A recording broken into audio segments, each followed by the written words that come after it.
As we publish this video, mid-July 2026, warships are exchanging fire over a strip of water you can see across on a clear day. The Strait of Hormuz, 21 miles wide at its narrowest, the only sea exit from the Persian Gulf, the passage for 1/5 of all the oil and gas humanity burns. In March, Iran declared it closed, and tanker traffic collapsed by 90%. A ceasefire came and went. This week, the United States reimposed a naval blockade. Iran has struck bases across 6 Gulf countries. 56 ships have been attacked. 17 sailors are dead. And the price you pay for fuel, food, and nearly everything else is being set, hour by hour, in these waters. This is a special episode of the Money Atlas, filmed while the map is still being redrawn. We can't tell you how it ends. We can tell you exactly what's at stake, why this narrow channel rules the world economy, and what to watch next. The Money Atlas special episode. The anatomy of the world's most dangerous waterway, and the crisis running through it right now. Quick thing before we dig in. If you enjoy stories that make the world make sense, subscribing is the best way to see the next one, and it costs you nothing. All right, let's get into it. Start with what flows through here on a normal day, because the numbers have no equal anywhere on Earth. 20 million barrels of oil per day. 1 in every 5 barrels humanity consumes from Saudi Arabia, Iraq, the Emirates, Kuwait, and Iran itself. Add 1/5 of the entire world's liquefied natural gas, including every single cargo from Qatar, the LNG superpower whose gas heats Europe and powers Asia. Our series has mapped the Panama Canal and Suez, each carrying trade worth defending. Hormuz is a different category. It doesn't carry goods. It carries the energy that makes and moves all goods. Suez blocked delays your packages. Hormuz blocked reprices your entire life. Why does so much ride on so little water? Look at the map's cruel joke. The Persian Gulf is essentially a bathtub, ringed by the greatest oil provinces ever discovered, and it drains through exactly one plug hole. The strait narrows to 21 miles between Iran's coast and Oman. The actual shipping lanes are just 2 miles wide in each direction, within sight and missile range of Iranian territory the whole way. Every supertanker from Kuwait, every LNG carrier from Qatar, every barrel from Iraq's Basra terminals must thread this needle. There is no northern route, no canal project, no clever workaround.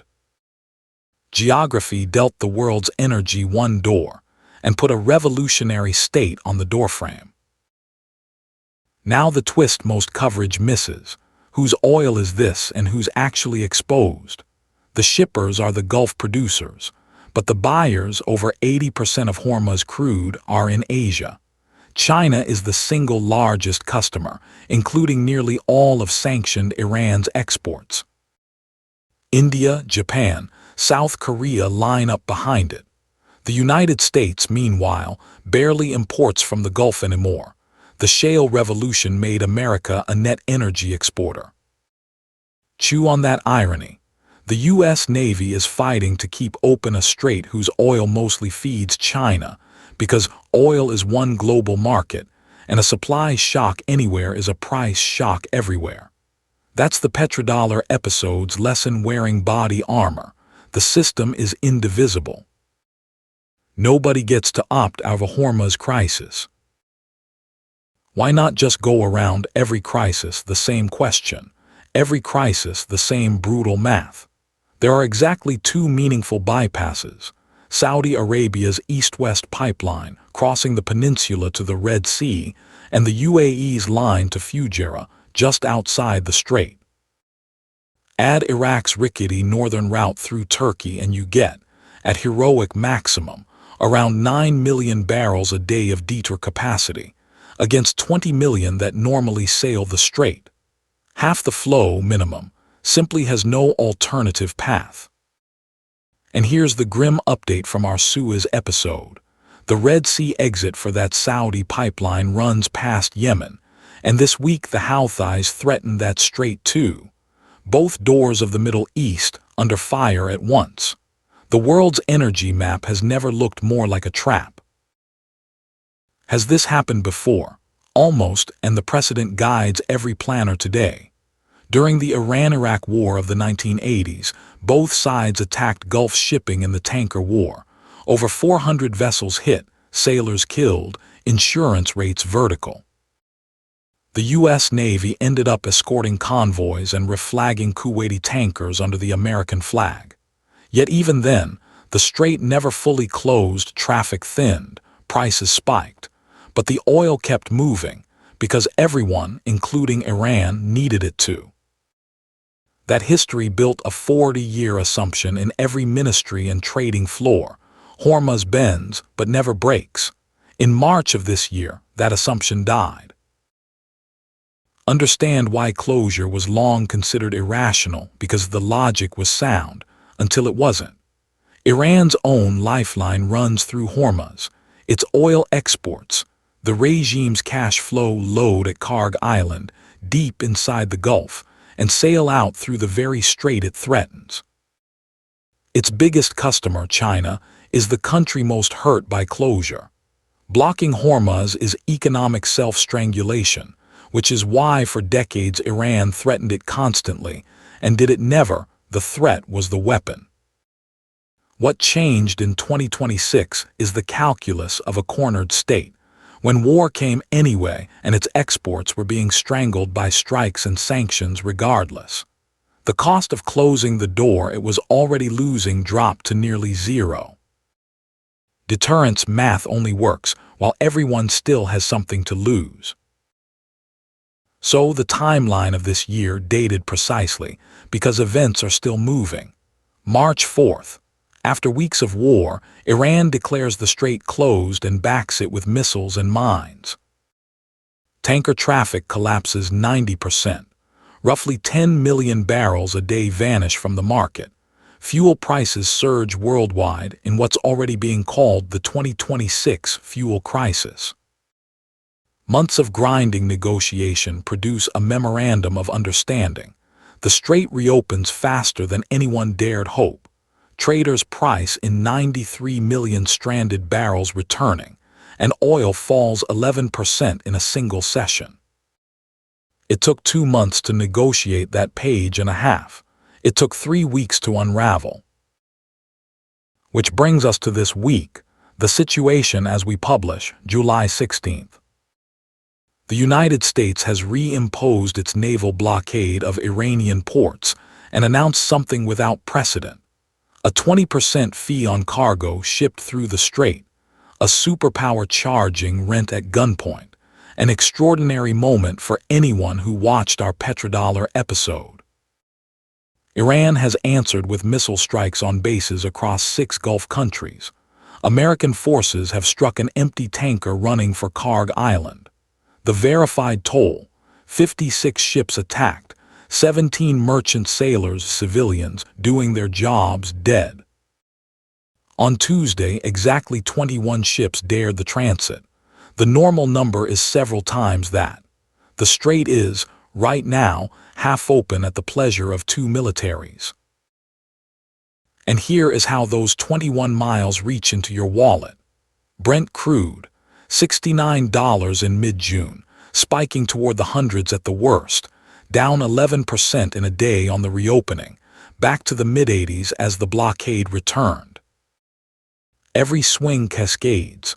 Fuel first, then shipping costs on everything, remember our container episode, then fertilizer, which is made from natural gas, then food, which is made from fertilizer. War risk insurance for a single tanker transit has multiplied. Crews earn danger pay. Some owners simply refuse the route. Asia, the strait's real customer, faces the sharpest pain, and if China and India slow, everyone's economy feels it. A crisis in a channel most people can't find on a map, quietly repricing groceries in every city on Earth. If you've traveled this whole series, Hormuz is where every lesson converges, the final exam of the choke point doctrine. Panama taught that geography collects rent, and nature can cancel the check. Suez taught that one missile is cheaper than one canal, and rent evaporates under fire. Egypt lost 60% of its canal income in a year.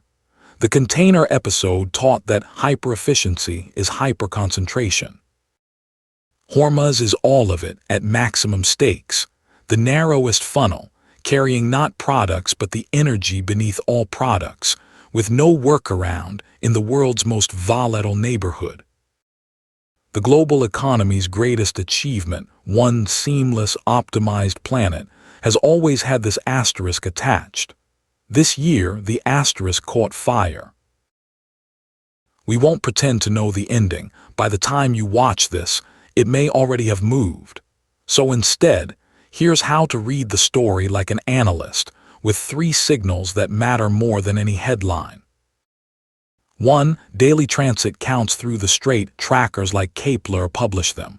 That number is the crisis, in one figure. 2. War risk insurance rates for Gulf voyages. Insurers price danger faster and more honestly than any government statement. 3. The diplomacy ratio, how long agreements take to write versus how long they survive. 2 months to negotiate, 3 weeks to collapse is a failing grade. When transits climb, premiums fall, and a deal outlives its own news cycle, that's the end. Until all 3, everything else is noise. One day this crisis will end, they all do, and the tankers will thread the needle again, and the world will go back to forgetting these 21 miles exist. That forgetting is a luxury, purchased by the fact that most years, the door stays open. The Money Atlas exists for exactly this, to map the doors before and while they matter. Hormuz has always been the biggest one. As we publish, it is half closed and the whole world is paying the toll. If this special helped the news make sense, do 3 quick things. Tap like so more people find it while it matters. Subscribe so you don't miss what's next. And turn on notifications, because our next episode maps the other great ditch under fire. The Suez Canal, one trench, 12% of world trade, and a revenue collapse that previews everything happening at Hormuz. All the sources are in the description. This has been the Money Atlas. See you in the next one.